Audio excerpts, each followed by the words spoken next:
What is up, everyone? Welcome to round 3 of the Portland Monthly Premodern Paper Magic Afternoons August 2024 tournament. We've got a couple of really cool decks, so let's dive in. First up, we have Joe with one of his patented homegrown brews. At first glance, this may look like a big red deck, but there is also a little bit of white, so that's what we're going to call it. Big red, little white. This is a artifact control deck that has Covetous Dragons, but surprisingly no World Fires. Instead, we have some Powder Kegs and Swords to Plowshares for removal. There are also 4 Enlightened Tutors to help you find the slew of other artifacts. Some notable inclusions are Metalworkers, which is always fun to see, Monkey Cage, which is pretty spicy, and of course a couple of Karn Silver Golems. There is a Will of Knowledge too, which is very interesting. I wonder how well it's been doing for him so far. I did also just notice in the corner there are 2, I'm actually not even sure how to pronounce this, Aviances, which do prevent your opponent from either comboing off or interacting with your turn, which are also pretty interesting includes for the main. Sideboard, he is catering to our black heavy discard meta with 2 Dodecapods, the 4 Swords, Jester's Cap, which honestly I think could probably see more pre-modern play, especially against decks like Shrimp or others that just rely on a few cards to really win out. Overall, it's a really cool list, and I'm excited to see how it plays. And to continue with the really rad brews, we have Moze with Jund Flow. This deck is named after the enchantment Destructive Flow, which is a black, red, and green enchantment that at the beginning of each player's upkeep, that player sacrifices a non-basic land. Now, I've been following the evolution of this deck on the main pre-modern Discord for a bit, and while it started off as mostly a land destruction deck, has kind of grown into just this mid-range abomination value deck, which has been very cool to see. There's also a decent amount of one-ofs here. While there is no survival of fittest, there are 3 Sylvan libraries to help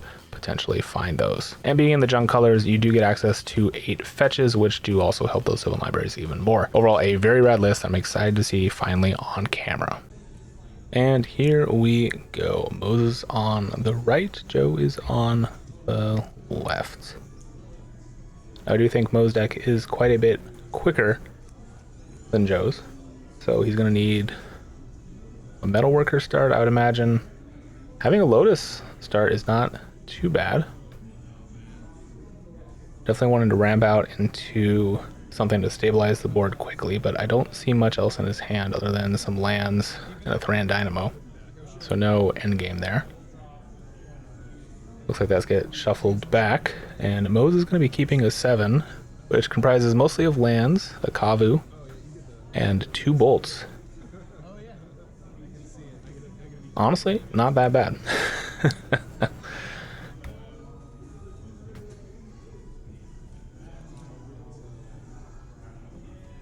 All right, let's see if we can get a better 6 here for Joe.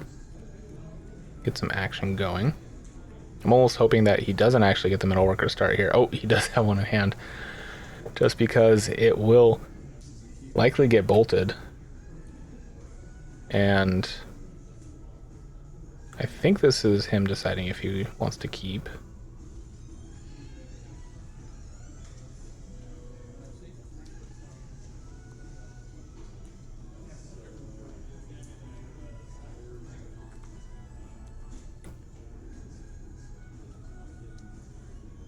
Oh, and we're putting 2 back? I must have cut to... No, actually, I don't think I did. I think, Joe, you put 2 back and you didn't need to. Yikes. All right, well, this is going to be even more painful. That Metalworker, not going to be long for this world, and putting all your hopes on that just to have your opponent fetch a mountain and bolted is not great. Hopefully Joe can draw some other lands. Also playing a City of Traders out turn 1 is also not ideal. I'm not sure what else he has in hand. I think he has a Voltaic Key, at least. I think I might have seen an Enlightened Tutor. I'm not entirely sure. Yes, okay, that is what he has in hand. What did he draw? Nothing. We are just saying go. That is unfortunate. He could play out the Voltaic Key, right? At the very least, do something with his mana. Seems like that's not going to be the case. Alright, we got the Kavu Titan coming down. And we have an on-board threat. It is going to take a while, so maybe Joe can build it back. Uh-oh. Alright, so City of Traders is going to go away. but he can play out the Voltaic at least. Looks like his other card in hand is that Abience card. Honestly, chat, I have no idea how to pronounce that card. But it's the one that prevents your opponent from casting anything. Or at least spells and sorceries, instants, and other stuff. And then you draw a card. I'm curious as to why that's in the deck. Maybe just to cantrip with the added benefit of shutting off your opponent from doing anything. The rest of the list looks pretty tight, so I am curious as to his thinking behind that. I think it'd be a fine sideboard card. We have seen Storm every once in a while. Hasn't been caught on camera yet, so, you know, if it's not on camera, it doesn't exist, right? Alright, tapping 3, dropping a card. And we're gonna call the herd here. Get an elephant, and now there is 5 power on the board. Say go. Joe just double checking he knows how much the flashback cost is, which we know Mose has at least one more land in hand, so very possible an elephant coming back on turn number 4. Joe gonna Enlighten Tutor here. What do you grab? Hopefully some sort of mana source, because you are shutting off your draw step. We know he doesn't have a land in hand, so I'm actually not sure what you grab here. Metalworker is not it. Yeah, I'm not sure what a 1-drop would be that you would grab. I mean, I guess a Lotus Petal to guarantee you hit a land drop, even if it's just a temporary land drop. You can always fail to find if you decide you don't like any of the options. I think that might be what he's saying, is that he's just going to fail to find. I think just wanting to see if he can find something to get him out of this predicament that he's in, but I am pretty sure I didn't cut to his second mulligan. I try to include mulligans, or at least note the mulligans when I'm editing. Oh, and he just drew another Enlightened Tutor. That's not great. And Mose has all the mana in the world. In fact, he can't stop drawing lands. But he will be able to flash back the Call of the Herd for even more power next turn. And that is what's going to happen. Alright, that is a Metalworker. Not what you want to see. He needs lands. And Mose wants to see what he's working with. We're going to Duress here. And yeah, alright, we're going to take the card that draws you a card just in case it cycles into something relevant. Swing for 8, down to 5.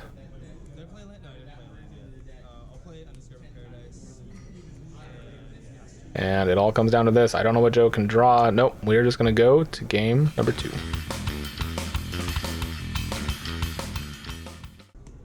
Alright, that was a little rough, but gonna pick ourselves up and go again, Joe.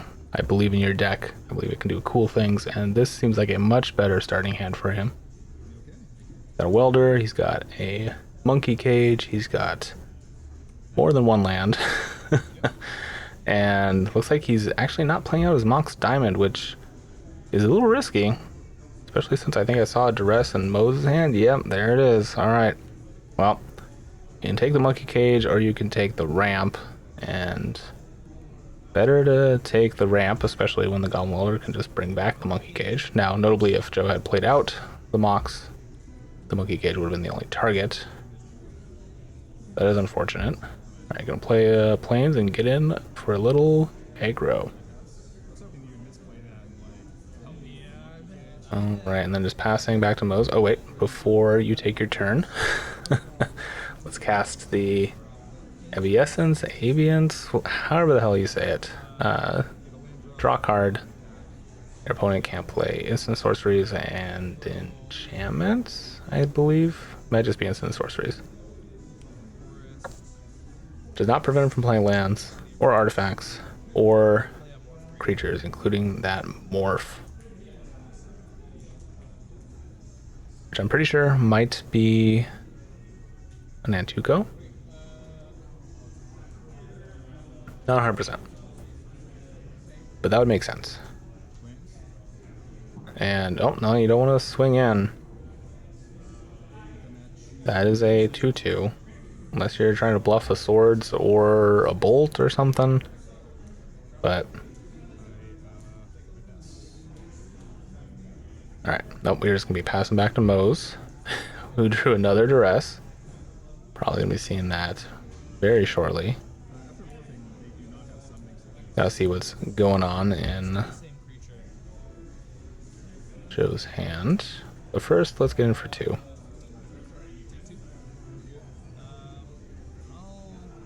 It's a good call, just in case Joe does have a swords.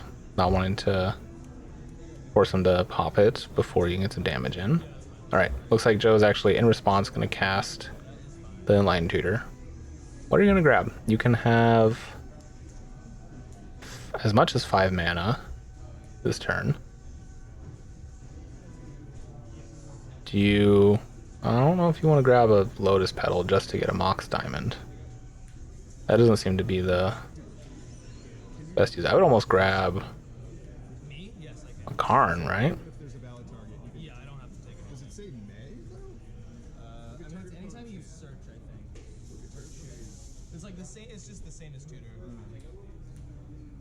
No, I think we are grabbing a Petal here. Okay.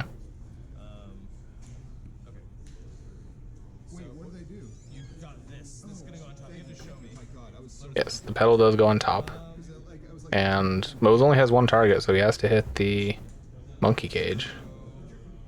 Is the thinking that... Okay, so the Monkey Cage goes to the graveyard.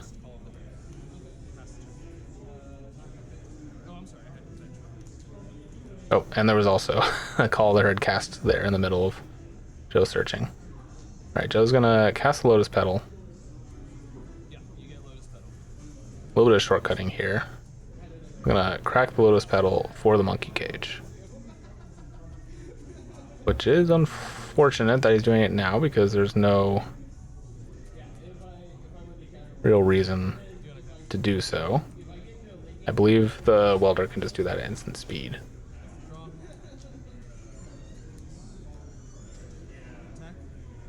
Alright, they're swinging in for 5. Just kidding.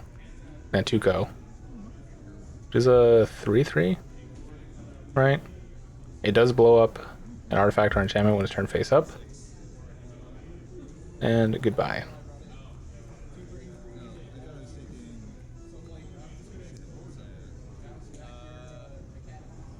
And I think just say go here, right? So taking 6.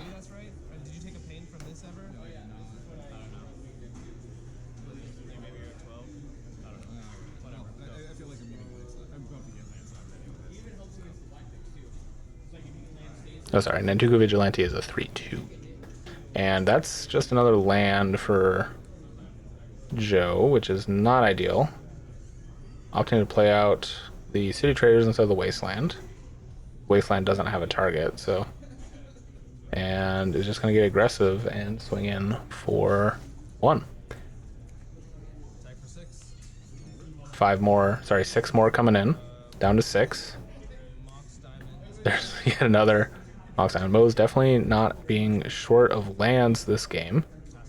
Go flashback, call the herd, and I think that's just going to be game. Yep, packing it in, and Mose takes it down in a clean sweep. Alright guys, that was a couple of quick games, but hopefully you got to see at least a glimmer of what Joe's deck can do, and also Mo's deck just being very consistent mid-range. Hopefully we get to see both of them on camera at least once more this month before it's all said and done. And thank you all for getting this far if you've been watching. Make sure to like and subscribe, it really does help the channel out. If you want to help the channel even more, there's a Patreon link in the video description below. That money goes towards gear upgrades, travel expenses, and just making more pre-modern videos. Thank you all for watching. I'll see you next time.